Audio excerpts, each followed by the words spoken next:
Friends, आप सभी का स्वागत करता हूं आपके अपने माइक चैनल पर। मैं हूं कमलेश। फ्रेंड्स, आज के इस वीडियो में आप सीखेंगे एक्सेल के राउंड डाउन फंक्शन के बारे में।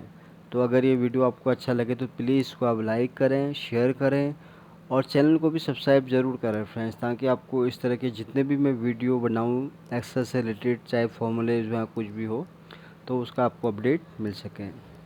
तो राउंड डाउन फंक्शन का हम एक्सेल में यूज़ क्यों करते हैं, पहले इसको हम समझ लेते हैं।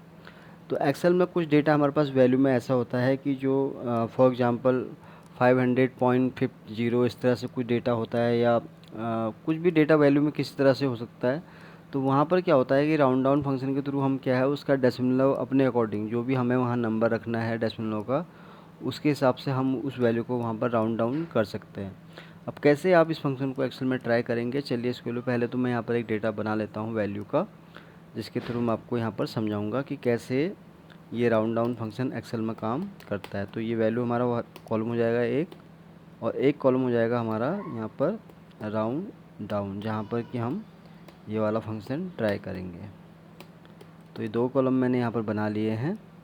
अब यहाँ पर हम वैल्यू कुछ भी रख लेते हैं। फॉर एग्जांपल, जस्ट एग्जांपल के लिए हम समझेंगे कैसे कि क्या फंक्शन काम करता है।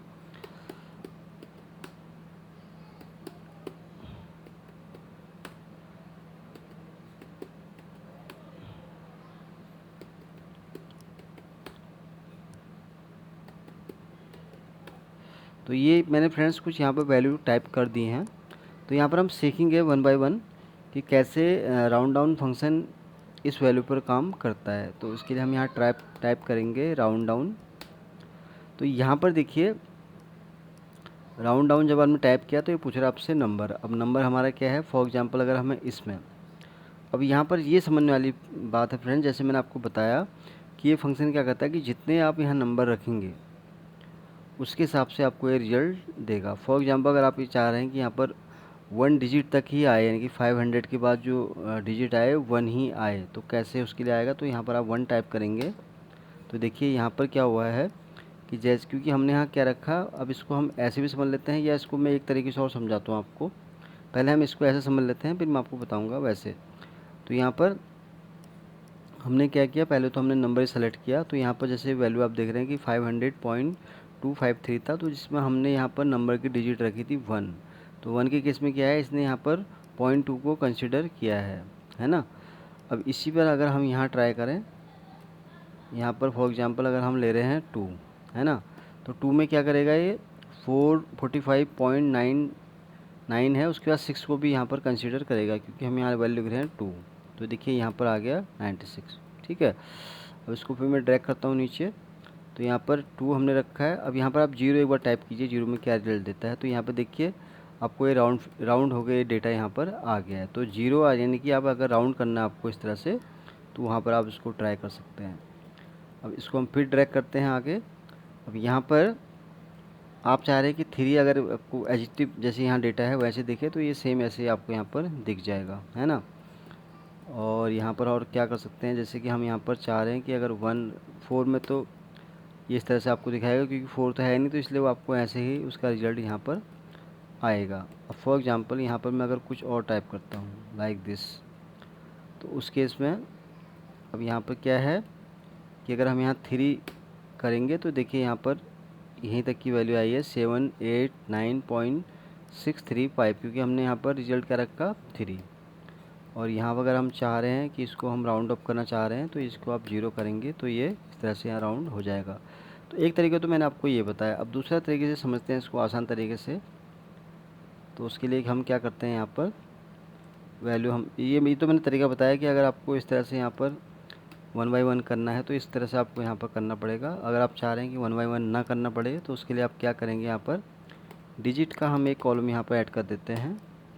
तो इसमें हम कुछ भी रख सकते हैं। फॉर एग्जांपल यहाँ पर आपको 1 रखना है, या वो 2 रखना है, 2 रखना है, 1 रखना है, 2 रखना है, 3 रखना है, और 0 रखना है। अब क्या होगा इसका, मैं बताता हूँ आपको क्या बेनिफिट होगा। इसका बेनिफिट ये होगा कि जैसे हमने पहले वाले स्टेप में क्या किया था, हमने 1 बाई 1 हम यहाँ पर एक एक फंक्शन में जाके वो वैल्यू यहाँ पर चेंज कर रहे थे। तो अब आपको वो यहाँ पर करने की ज़रूरत नहीं है। अब क्या करेगा फंक्शन, हम जैसे इसको ड्रैग करेंगे ऑटोमेटिक आपको उसका रिजल्ट निकाल के देगा। अब कैसे होगा, तो ये हमारा नंबर हो जाएगा यहाँ पर, और ये हो जाएगा हमारा डिजिट। ठीक है, और इसको ड्रैग करेंगे हम यहाँ तक।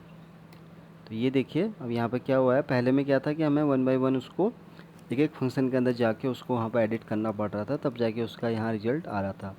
तो यहाँ पर देखिए वैल्यू हमारी थी इतनी 500.253, जीरो हमने किया तो ये राउंड ऑफ हो जाता है जब भी आप करेंगे राउंड डाउन में। यहाँ पर 45.965 था, तो इसमें हमें एक ही डिजिट चाहिए थी उसके बाद की, तो यहाँ पर डिजिट आई है 45.9। इसी तरह यहाँ पर 500.25 है, तो यहाँ पर हमें 2 डिजिट चाहिए थी, तो एज इट इज़ यहाँ 2 डिजिट तक ही है। अब इन केस अगर यहाँ पर हम कुछ और ऐड करें तो यहाँ पर देखिए इतना ही यहाँ पर 2 आएगा। यहाँ पर हमने 1 लिखा है तो इस तरह से यहाँ पर 1007 इस तरह से आ रहा है। तो ये इस तरह से मैंने आपको बताया फ्रेंड्स कि राउंड डाउन फंक्शन का एक्सेल में क्या काम होता है। तो इसका ये है कि जब आपके पास कभी भी डेटा कुछ इस फॉर्मेट में आता है या कुछ इस तरह से आता है, तो वहाँ पर आप जो है बाकायदा इस तरह से 1 बाय 1 करने की बजाय अगर आप इस तरह से 3 कॉलम यहाँ बना देंगे, डिजिट आपको जितनी भी रखनी है उसके हिसाब से आपको ये पूरा रिजल्ट वन टाइम में ही निकाल के दे देगा। तो फ्रेंड्स आज के लिए तो बस इतना ही है।